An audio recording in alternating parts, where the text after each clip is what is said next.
Hey, what's up you guys? It's me, Ultra. Today we're gonna go over the last episode of 90 Day Fiancé Happily Ever After. There's not a lot of interest in this season. If you could engage, like, and comment, I would really appreciate it. Let's get started with Angela and Michael. I believe that we're soulmates, and that's why I can't get away from him. We started off seeing them in a bar. They were having drinks and Angela was quizzing him on questions about their relationship. Flying back home together, okay? And live as one Okay, I'm family. gonna hold you to that. And live as one family, okay?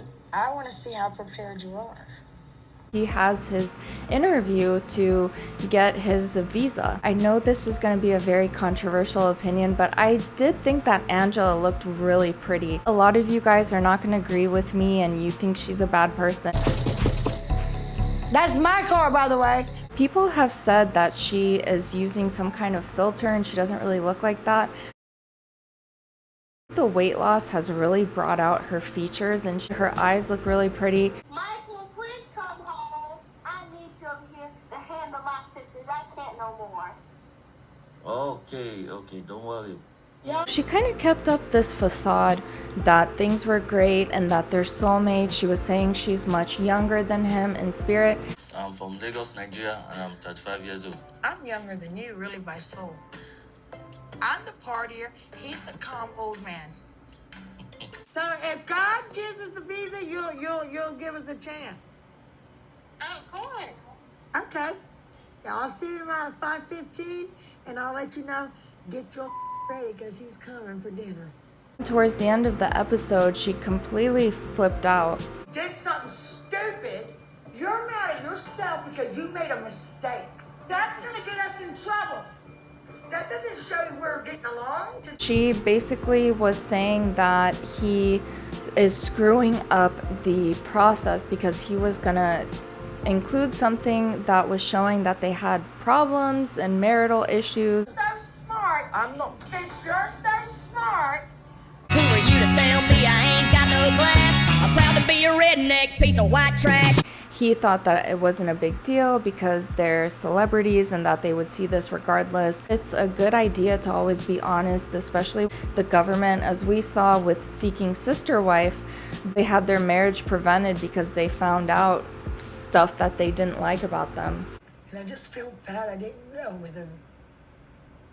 I should have, just went. I should have cooled off, but he didn't have time. In 10 minutes, I would have went. Even that, I would have went. But now, if you don't get it, I'm gonna forever think it's my fault, We got to see just how aggressive she was with him, and it seems like that pattern is escalating. And as we know, he ended up running off and going to the police and saying that he's being held hostage, and she flipped out on Kim, saying, "How dare you follow Michael?" He had gone completely MIA from social media. We're gonna see what happens. I believe that she might have been let go from TLC. They didn't want to edit out everything that they had filmed already. Next up, we had Nicole and Mahmoud.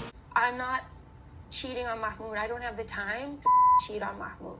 I got really weird vibes from Nicole. First of all, what she was saying did not match what Mahmoud was saying. She said she just went out with friends.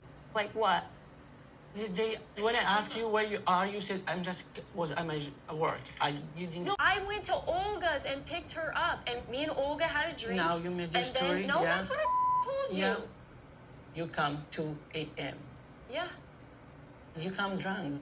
Based on her body language and the way that she was talking, I definitely got the vibe that she was cheating. Please, the banana in my mouth. You work for the CIA or something. You're so crazy. No. It's a moment I told you I need to see you. You message. You freaked out. And I know when you freak out, you have something. I know your way.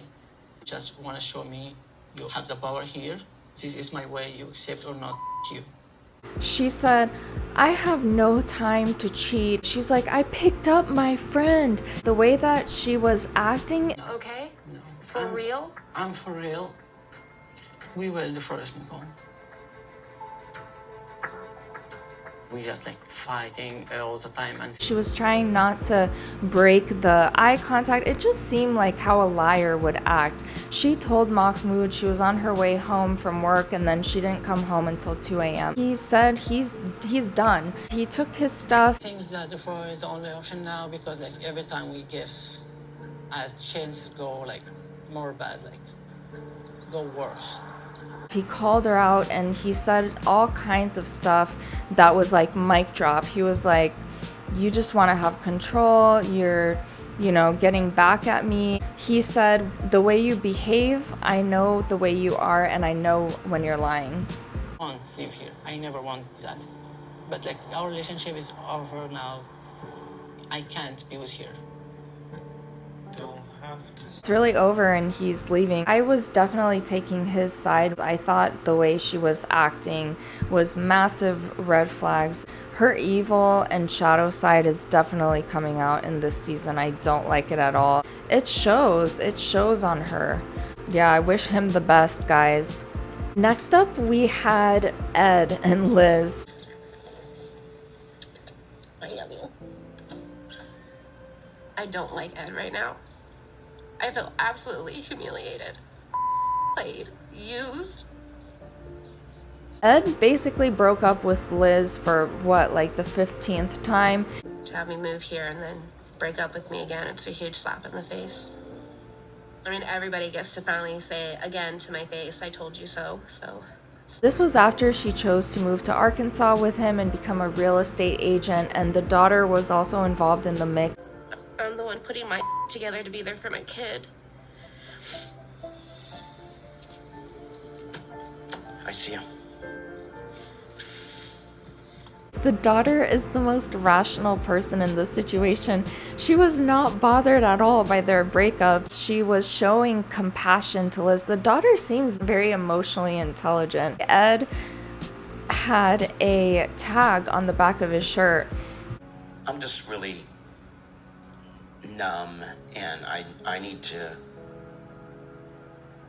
start my life over again at 50. Tag was just blowing in the wind. It was so tacky. Kept zooming in on it. They totally did him an injustice, but he deserves it. He was like, oh, I'm starting over at age 58. I now got to think about, do I hire a cleaning lady, or do I start, cleaning the house myself? We've heard that how many times by now? He's said it so many times. He's gonna be pursuing women in Asia, I guess. He has some kind of thing for Asian women. Poor Liz, she felt so humiliated and devastated. This is definitely a way out for her out of a toxic relationship that was just never gonna get better. Next up, we had Emily, and I actually thought this was interesting with the cultural difference. Emily's mom last episode felt very conflicted about this bride price thing and the fact that they had to make a list. Felt like we were selling Emily. So can you explain how that is for you? Well, she was like, can you please explain it to me? The dad was initially like, yeah, it's part of their culture. He was being supportive. Because we must always pay the buy price. We call buy price because when she grow like that, as I was taking her away like this, she's no more belongs to the house. Once they explained it to them, you could tell even the dad almost went pale a little bit, and he was like, no, I don't like that. I don't know if he was just saying that because his wife was there and he wanted to support her and be united. And it almost sounds like Emily becomes part of your family and is no longer a part of our family. They basically explained that if Emily were to pass away, she was now their property and they would have to bury her in Cameroon. If Emily today dies, also we'll be the one to bury her here in Cameroon. Because it's our wife. It's our property. They were saying it feels like you're making our daughter a thing. She's no longer going to be part of our family. And they're like, yeah, that's what we're doing. It wasn't like comforting them at all. Everything that they said was just making matters a million times worse. Possession. Yeah. Emily is an adult. She's certainly capable of making her own decisions, but I'm not also going to be silent. I was thinking the dad could probably work with them, and the dad could say, I want some records, because he seems kind of hipster, the dad. He seems like one of those like intellectual, artsy kind of men. So he would probably make a list saying, I want leather something, I want a cigar case, and I want records, and I want this 1800s limited edition of some classic literature. I'm speculating here. That was definitely interesting. They're very adamant about that's their culture. The language they spoke too was interesting to me. It sounded almost like French. I didn't know that they spoke that language there. Then we had Lauren and Alexi's segment was a little bit boring to me. I couldn't get through it. And then we had Sophie and Rob, and they had truly one of the most dramatic fights ever, where she started sobbing and she ran outside. I felt kind of bad for her, so I decided not to include that because it seemed like she was genuinely having a mental breakdown. And it was once again the corn store scene. They had another thing looking for outfits, but they're looking for outfits for him. The outfits seemed rather fruity, if you know what I mean. They ended up having another big fight. I'm curious what you guys think about it. If you guys could please subscribe, I would really appreciate it. And also check out my memberships and my merch. I am doing 20% off now for members. We're trying to get to 1K. I'm making a ton of merch right now, so I'm super excited about that. Love you guys so much. Thank you guys for everything and making this platform possible. And hopefully the views will start going back up. The interest will come back in 90 Day Fiancé, or maybe we'll find some other show that we really enjoy. Love you guys. Bye guys. Thanks for watching.